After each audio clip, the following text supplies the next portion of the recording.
Fala pessoal, curta, inscreva-se agora e ative as notificações se você gosta de filosofia, mitologia, psicologia simbólica e religiões comparadas. Te espero!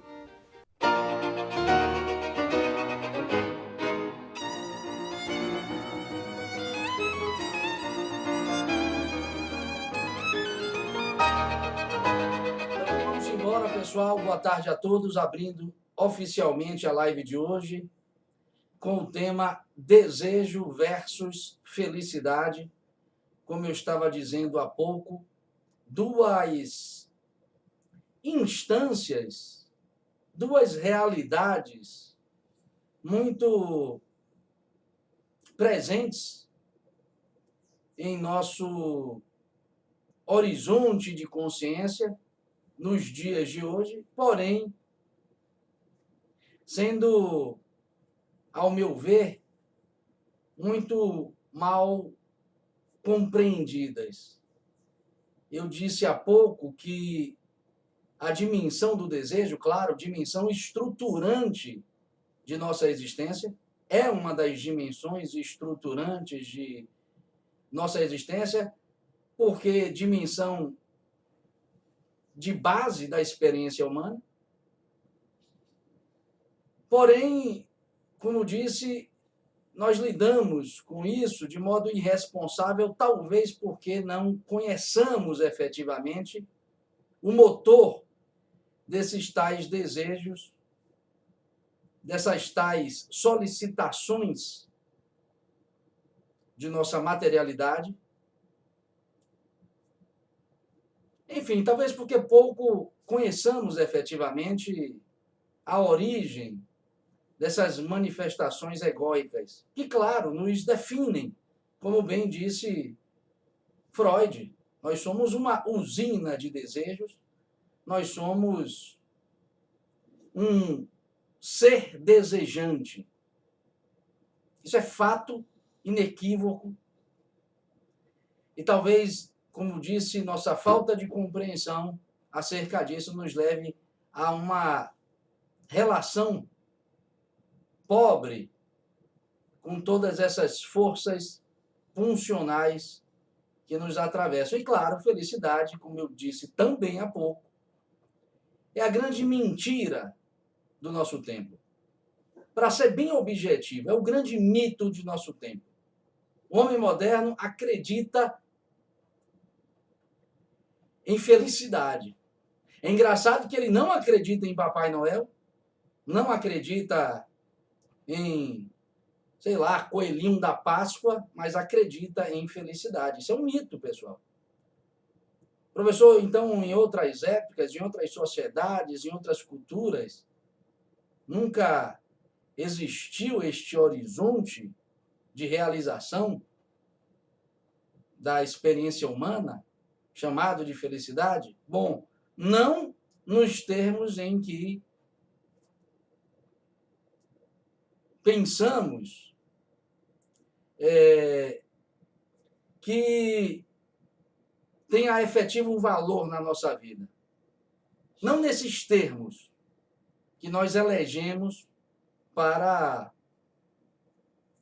considerar esse horizonte como algo próprio da nossa experiência. Enfim, então eu vou tratar dessas duas dimensões, dessas duas ideias, de forma a constituir aqui uma breve dicotomia, de forma a constituir aqui um paradoxo que nos leve, claro, a repensar muito acerca do que seja efetivamente essas duas realidades e, claro, para que nós possamos também perceber alguma coisa que diga respeito a nós em profundidade quando falamos de felicidade.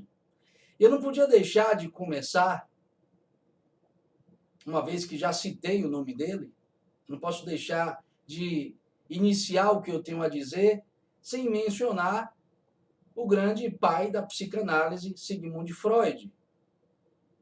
O Freud revolucionou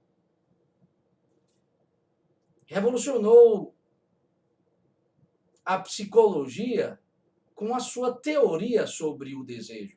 Essa teoria ele já explicita em suas primeiras obras, mas, sobretudo, na sua célebre obra, também parte de seus primeiros escritos, o chamado livro O Inconsciente. É o inconsciente, professor? Desculpa, a interpretação dos sonhos. Então, nessa obra de 1900, Freud já apresenta a questão do desejo como algo inconsciente e procura relacioná-la com os sonhos. Bom, mas é preciso entender, em primeiro lugar, que o desejo, segundo o fundador da psicanálise, não é algo que possa ser compreendido como uma necessidade que se satisfaz através de um objeto, como o desejo, sei lá, por comer acarajé e o consumo do acarajé como objeto de nossa satisfação. Não, não é isso que o Freud está chamando propriamente de desejo, mas uma necessidade inconsciente de retorno a alguma experiência de satisfação, a alguma experiência prazerosa. Então, desejo em Freud é, sobretudo, necessidade de retorno a alguma experiência prazerosa, a alguma experiência satisfatória, onde, neste retorno, procuramos repetir a satisfação primeira alcançada na lida com determinado objeto de prazer. Ou seja, o que o pai da psicanálise diz, efetivamente, é que nós somos uma usina de desejos porque estamos o tempo todo buscando repetir satisfações, buscando o tempo todo viver ou revivecer experiências prazerosas.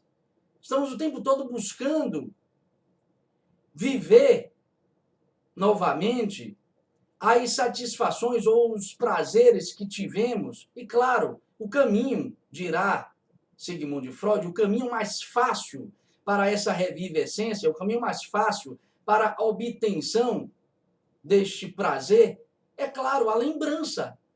Você lembra sempre da sua primeira experiência de prazer com determinado objeto, quando você deseja este objeto.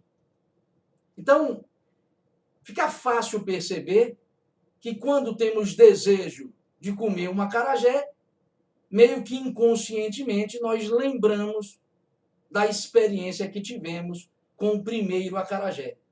Mas se quiserem aqui, a nível mais abstrato, a nível conceitual, nós o tempo todo buscamos comer o mundo, para falar aqui em linguagem filosófica védica. A gente está o tempo todo querendo comer o mundo, porque já não podemos mais nos relacionar com aquela que nos ofereceu todo tipo de prazer quando nascemos, a nossa mãe.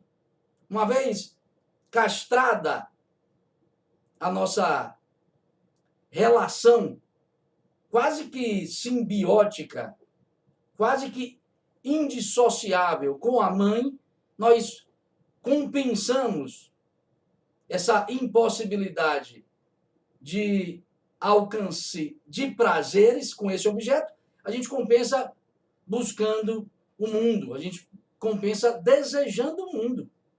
Então toda a energia da libido, que antes encontrava-se ali projetada na mãe, a nível simbólico, com a chegada do pai, com a chegada do símbolo de ruptura dessa relação, a nossa libido se projeta no mundo e nos tornamos seres desejantes. Então, a gente está o tempo todo desejando as coisas porque a gente quer, no fundo, ou pelo menos a gente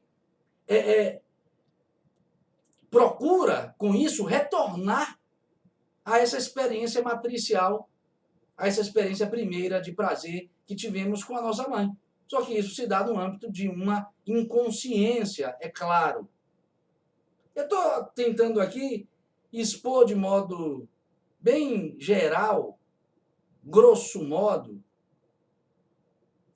a operatividade do conceito de desejo em Freud, porque ele é extremamente importante, porque assinala, de fato, um tipo de experiência incontornável de nossa consciência.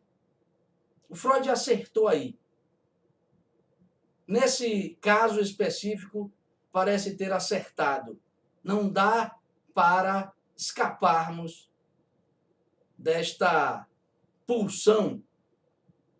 E, na medida em que nós projetamos esse afã, essa busca de retorno à satisfação primeira, na medida que a gente compensa esse retorno da primeira sensação de prazer que tivemos com a nossa mãe no mundo, uma vez que compensamos isso buscando o mundo, uma vez que fazemos isso, nós acabamos fazendo do desejo o principal elemento de mediação com o outro e com a realidade. Ou seja, nós nos relacionamos com o outro, nos relacionamos com a realidade e vitalizamos a nossa psique nessa relação, claro, através do desejo, ou seja, é através dessa ruptura que a gente se lança para o mundo de fora em busca de conquistá-lo. Ok, professor. E daí? Bom, e daí que essa teoria ou essa explicação acabou, de certo modo, convencendo o homem moderno de que todo desejo é válido, ou pelo menos que a satisfação dos desejos que ele tem, homem moderno, não pode ser, digamos, tão reprimida. Do contrário, você se frustra, se recalca e desenvolve o que já é propriamente uma estrutura desenvolvida, no caso, a neurose. Tudo isso é muito comum a todos nós. E, em função disso, a nossa cultura consolidou a ideia de que o desejo é algo absolutamente natural no homem e, por extensão, a felicidade só pode ser alcançada pela realização dos desejos que nós produzimos em vida. Repare se não é assim. Repare se nossa cultura, repare se nossa civilização não montou um esquema de realização por meio da satisfação de desejos, sejam eles quais forem. Hoje seria impensável a ideia de felicidade sem esta realização de desejos de todos os tipos. A gente não consegue nem pensar como assim ser feliz sem ter prazer, sem procurar me realizar em todos os níveis, respondendo a todas as demandas que brotam em mim de forma muito natural, a gente não consegue associar mais felicidade a alguma outra coisa. A gente não consegue mais retomar a relação que o Kant, por exemplo, fez, um pouco antes de Freud, de que felicidade não mora na realização dos desejos, mas no cumprimento dos deveres. Isso é estranho para a gente. Isso é muito estranho. Ok, professor, mas está fixado na minha cultura, na nossa cultura, que felicidade é realização de desejos. O senhor pode dizer contra isso? Bom, não eu, propriamente, mas a tradição da qual eu procuro ser porta-voz. Procure observar agora as passagens, as reflexões, os enunciados que eu irei encadear agora, que eu procurarei trazer para vocês, e observem que coisa estranha, felicidade nessas reflexões, nessas passagens que eu colocarei agora, felicidade não tem a ver com realização de desejos, pelo menos não tem a ver com esse tipo de desejo, assinalado por Freud e endossado pela nossa cultura. Comecemos para nos aproximarmos de forma objetiva dessa relação esquisita entre felicidade e dever. Observemos a terceira verdade nobre do budismo. Ela diz o seguinte: cessação da dor pressupõe cessação dos desejos. Cessação da dor, claro, pressupõe felicidade. Felicidade só pode ser alcançada, segundo o budismo, cessando os desejos. Eu vou lembrar aqui, bem rapidamente, as 4 verdades nobres, de modo encadeado, de modo a encadeá-las em uma reflexão, para que vocês possam entender do que eu estou falando. O budismo diz, na sua primeira verdade nobre, a existência é dor, ponto. A existência é dor. Existir simplesmente dói. Faça o que você fizer, busque o que você buscar, deseje o que você desejar, a existência é dor. Segunda verdade nobre, por que dói? Resposta da filosofia budista, porque você deseja. Ou seja, o desejo é a causa de seu sofrimento, é a causa de sua dor. O Schopenhauer, filósofo ocidental, claro, influenciado pelo budismo, vai dizer a mesma coisa. Na sua obra O Mundo como Vontade e Representação, ele vai dizer que o desejo causa sofrimento, porque o desejo é constante falta de alguma coisa.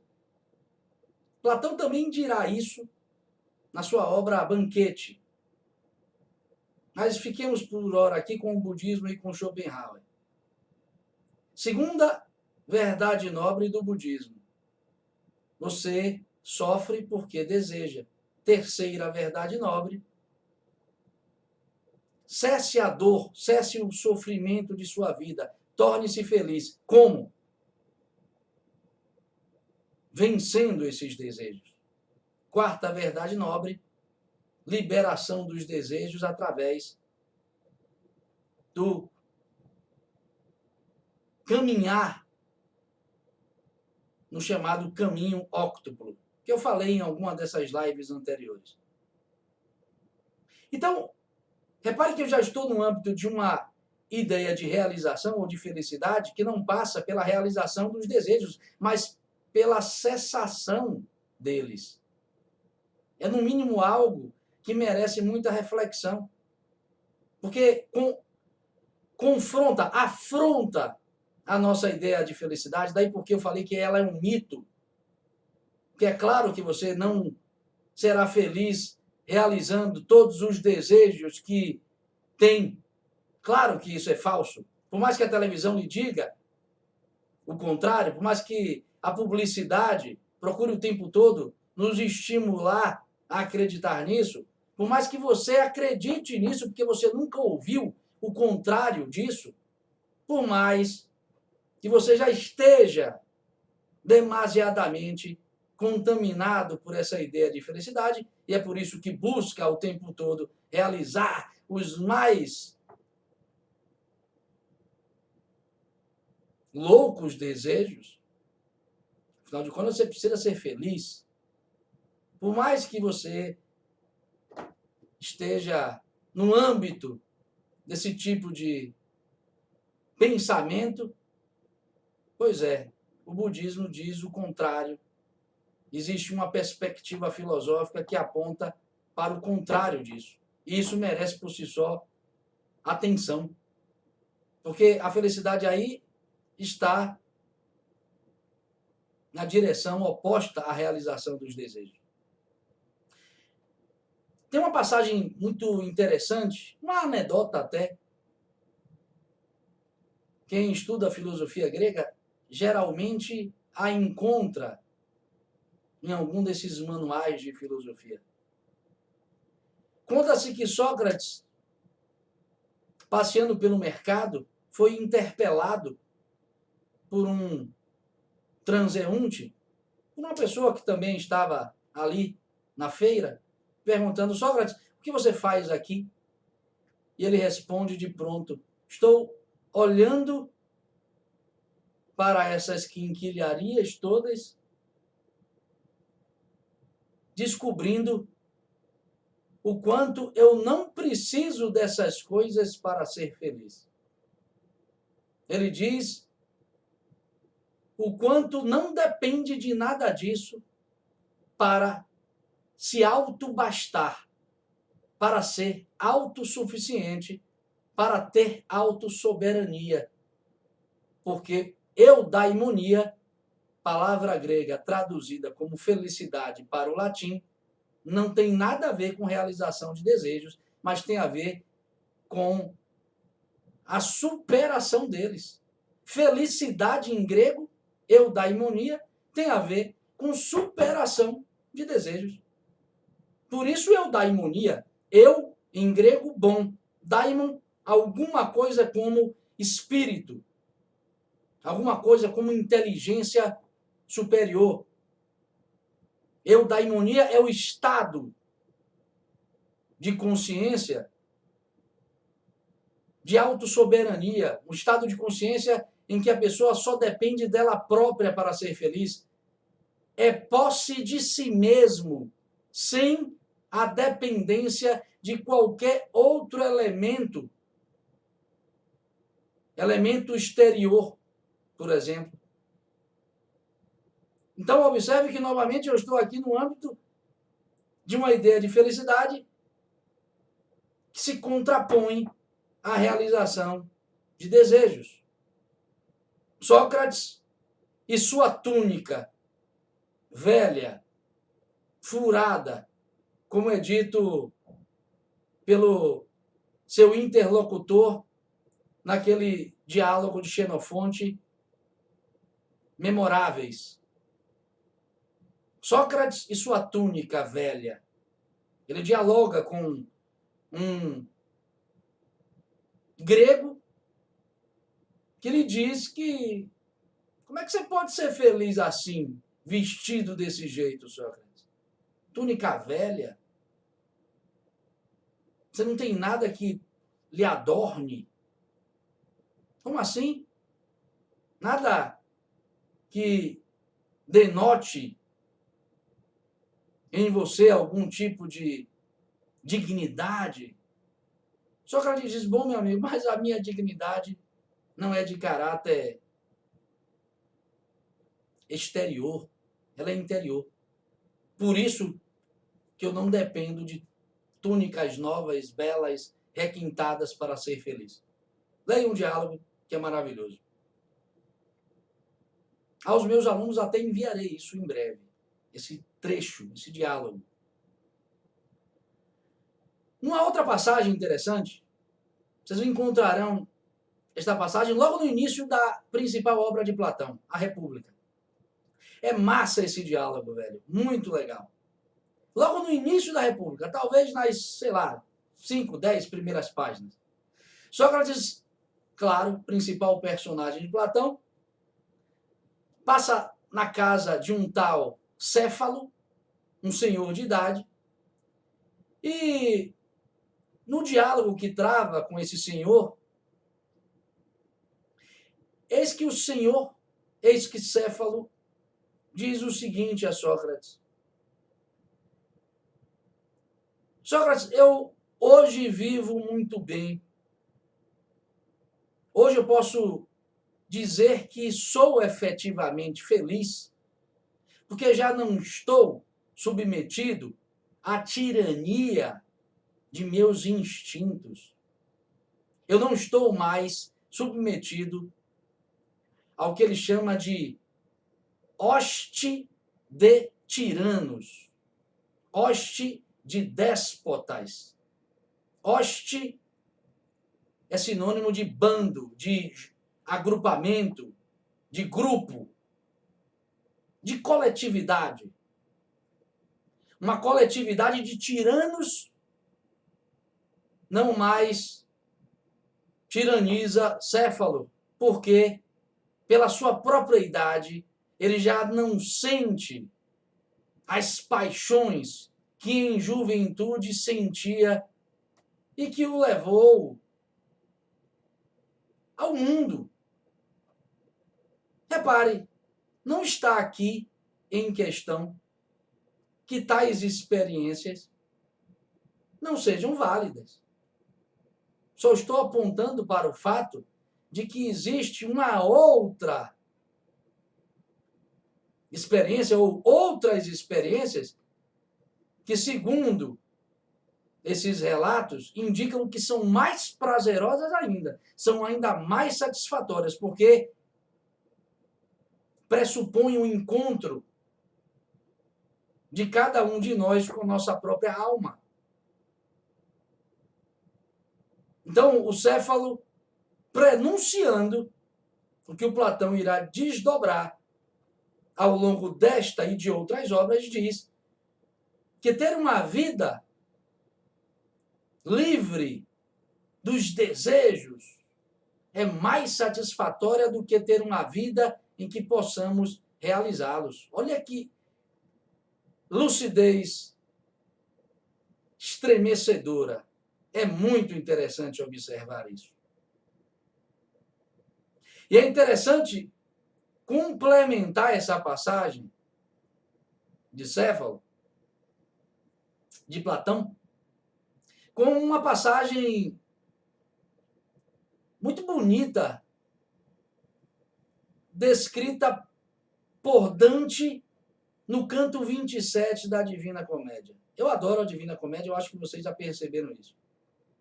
Toda live tem um trecho da Divina Comédia. Dante, no capítulo 27, capítulo do livro Paraíso, terceiro tomo da obra, o próprio Dante, que escreveu, ele, claro, é o próprio personagem, ele comemora pelo fato de estar no paraíso, e observe como ele comemora, como ele louva o fato de estar no paraíso. O trecho diz o seguinte: ó alegria, ó indizível e inexprimível felicidade, ó vida plena de amor e paz, ó fortuna inabalável, finalmente livre dos desejos. Essa é a forma como Dante comemora a sua felicidade. Ou seja, ele comemora a sua felicidade, vibra pelo fato de estar no paraíso, através da percepção de que não tem mais desejos, não tem mais o que desejar.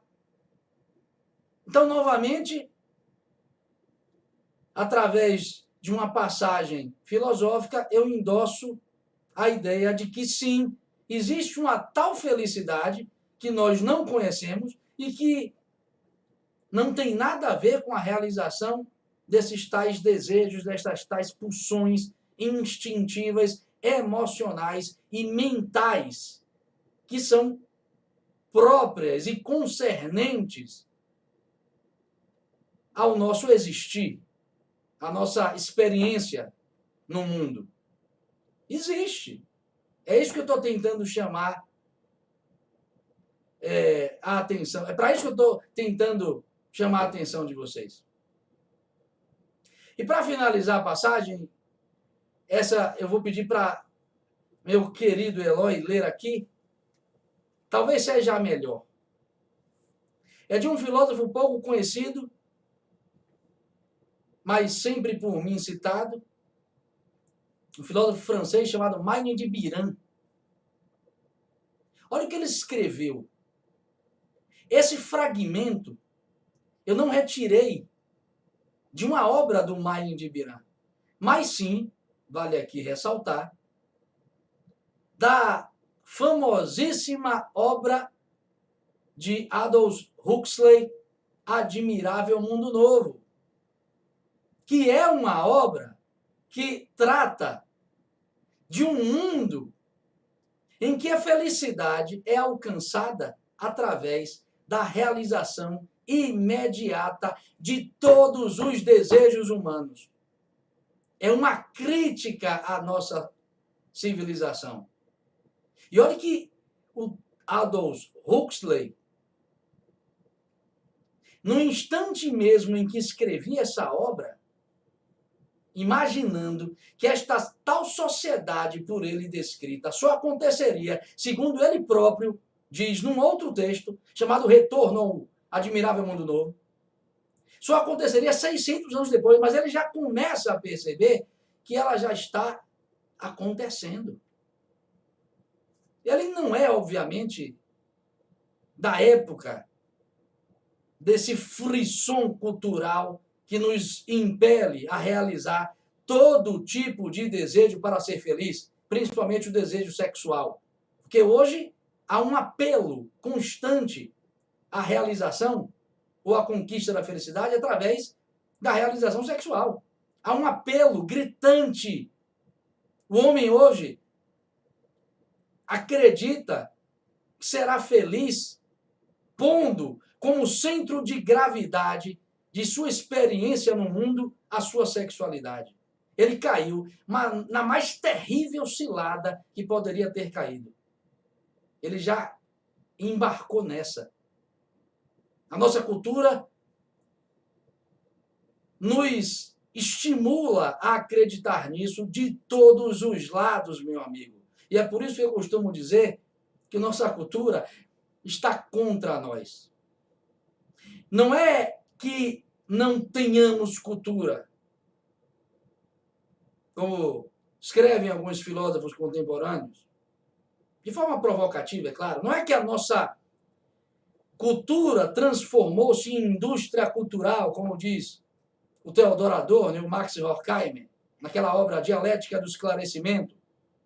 Não. Significa que a nossa cultura está contra nós.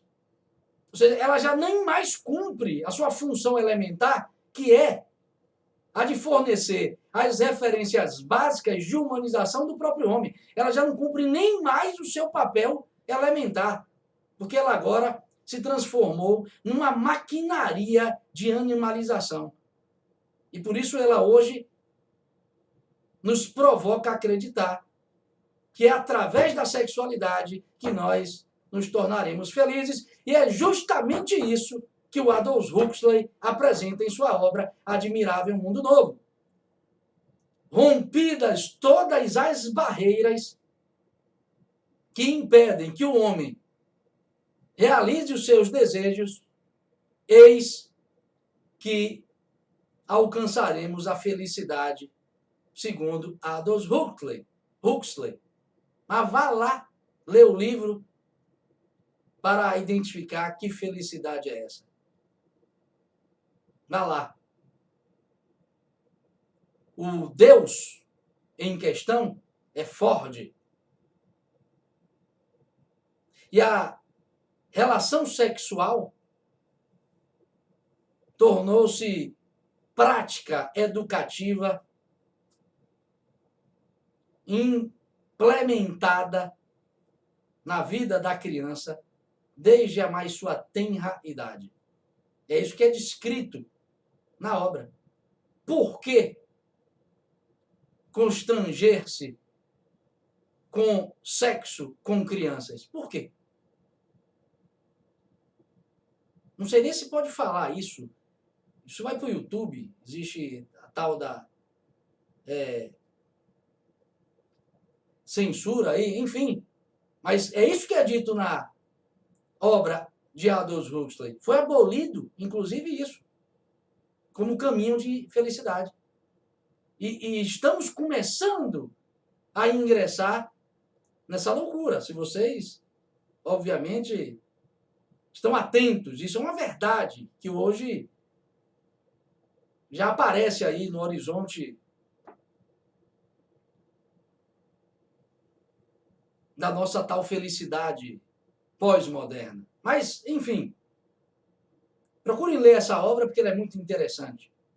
O selvagem da obra é o civilizado. O selvagem da obra é o civilizado.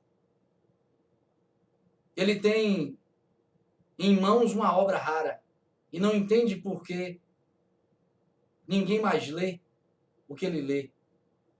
William Shakespeare. Ninguém mais lê filosofia, ninguém mais lê livros sagrados. Não há por que se refletir sobre nada, porque no bolso de cada um dos viventes do admirável mundo novo existe uma felicidade de plástico que se pode carregar no bolso. A droga chama-se soma. Qualquer angústia que porventura lhe acometa, coloque a mão no bolso e tome alguns gramas de soma e sua felicidade será reinstaurada imediatamente. Caso se sinta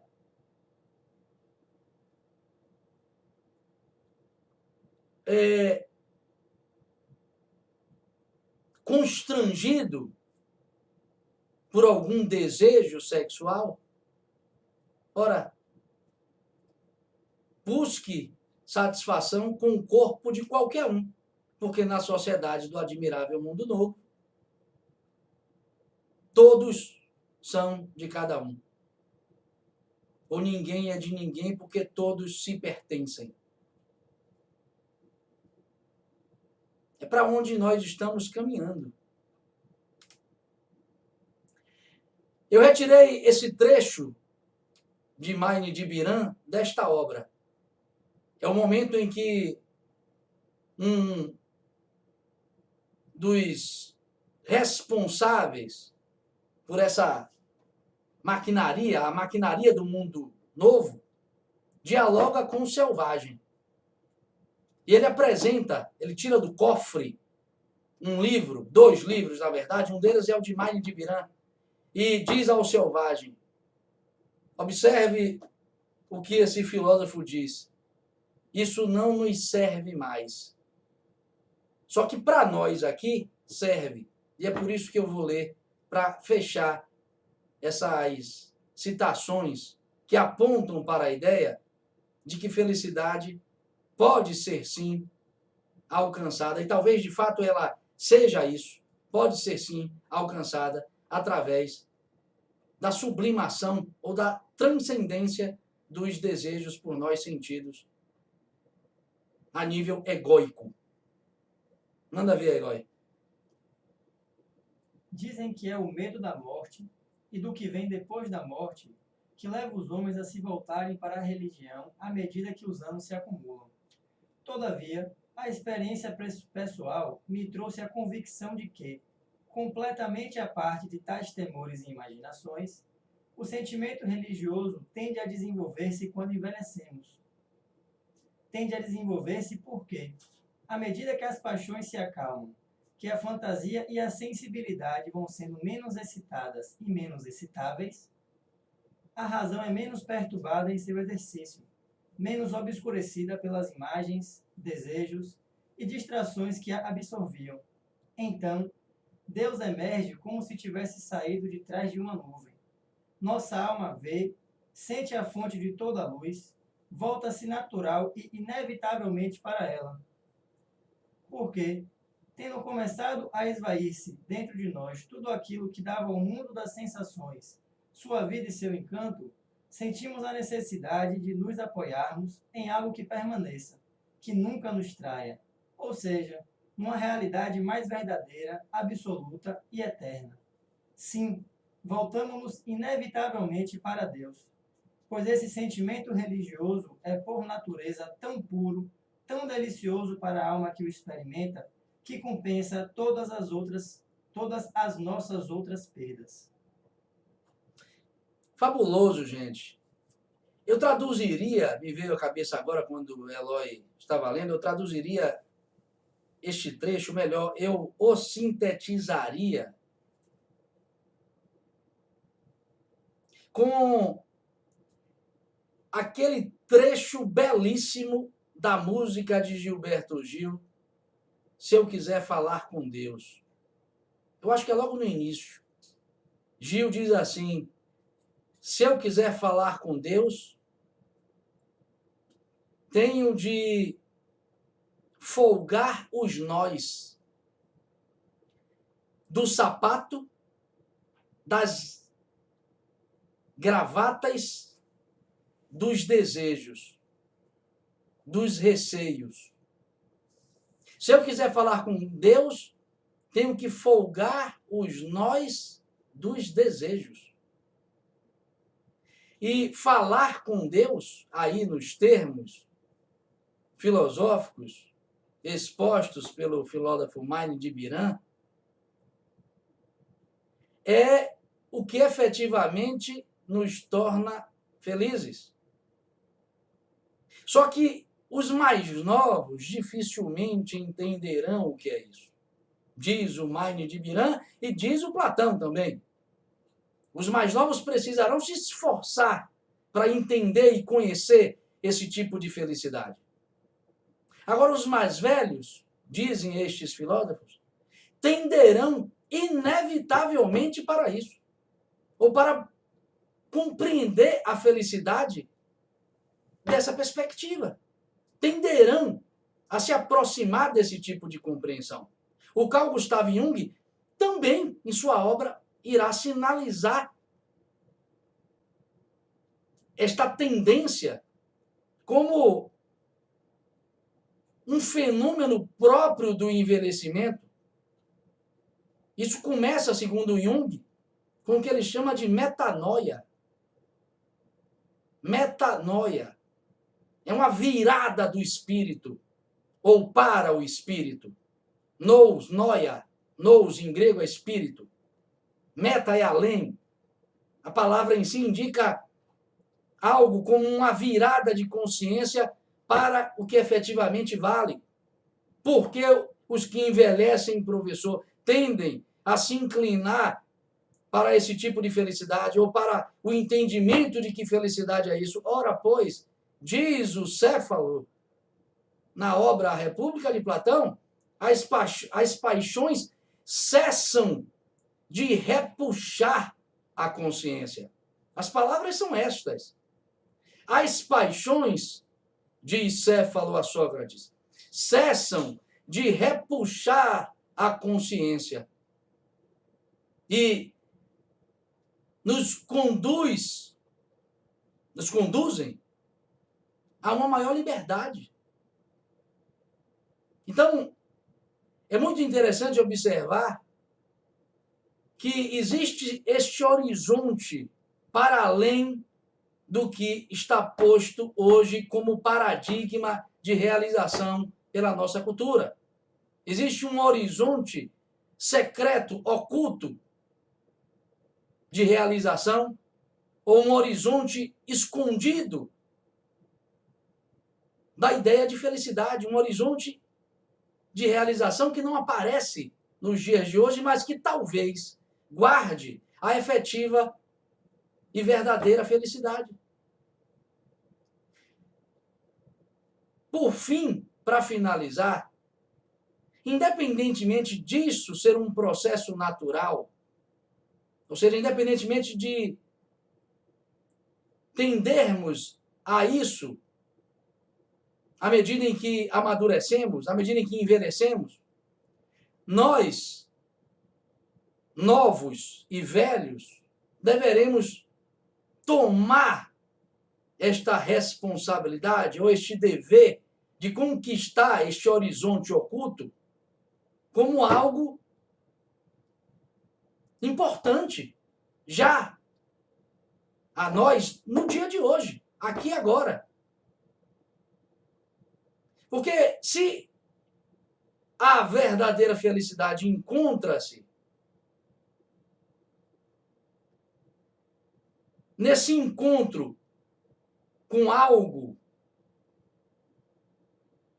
que é mais permanente, ou seja, se a felicidade pressupõe uma experiência de satisfação mais perdurável, é claro que ela deve ser por nós almejada, independentemente de nossa idade.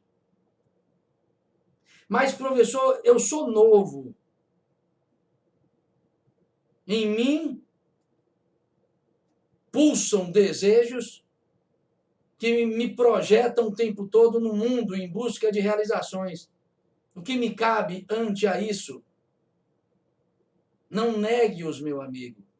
Aprenda a sublimá-los. Aprenda a transformá-los em alguma coisa mais perdurável, em alguma coisa mais permanente. O próprio Freud também disse isso.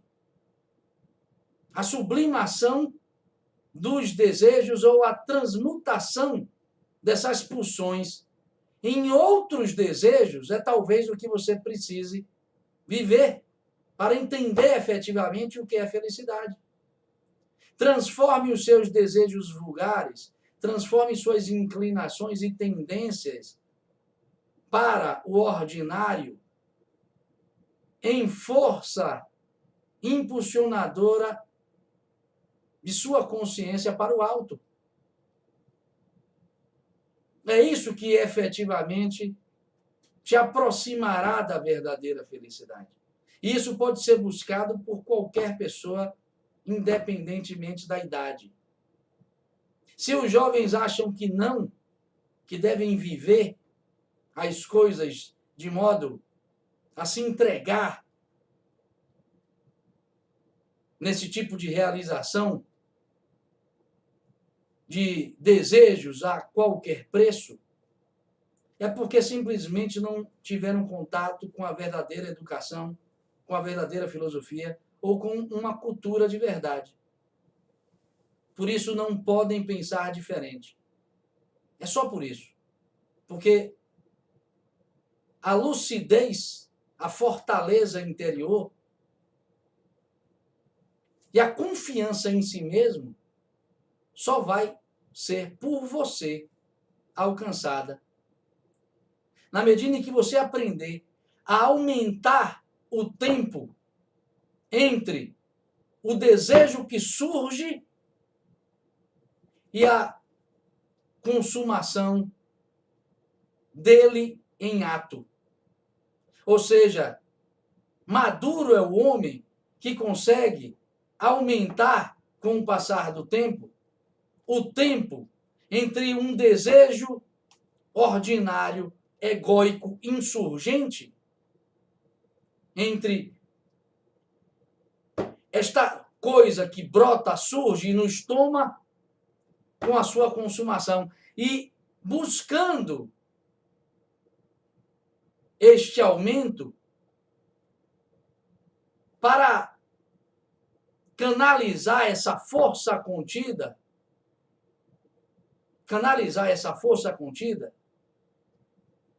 numa projeção em busca do serviço a alguma causa, a alguma meta maior do que essa realização de prazer que você evitou. Ou seja, aprenda a conter os seus ímpetos, os seus desejos egóicos em proveito da realização de grandes metas, de grandes feitos. E isso, meu amigo, só lhe será possível e factível na medida em que você aprender a mirar os altos ideais ou os valores nobres que são concernentes à experiência humana. Você só vai aprender a viver isso aprendendo a olhar para cima ou a ser um verdadeiro antropos, palavra grega do grego arcaico que significa ser humano ou mais simplesmente aquele que olha para cima. Reflitam sobre isso e na próxima terça mais uma live sobre autoconsciência através dos mitos da filosofia, da psicologia, das religiões comparadas e de mais o que a gente encontrar pelo caminho. Fiquem com Deus, bom final de semana. Gostou desse vídeo? Então curta, inscreva-se agora e ative as notificações para não perder nenhuma reflexão filosófica. Te espero!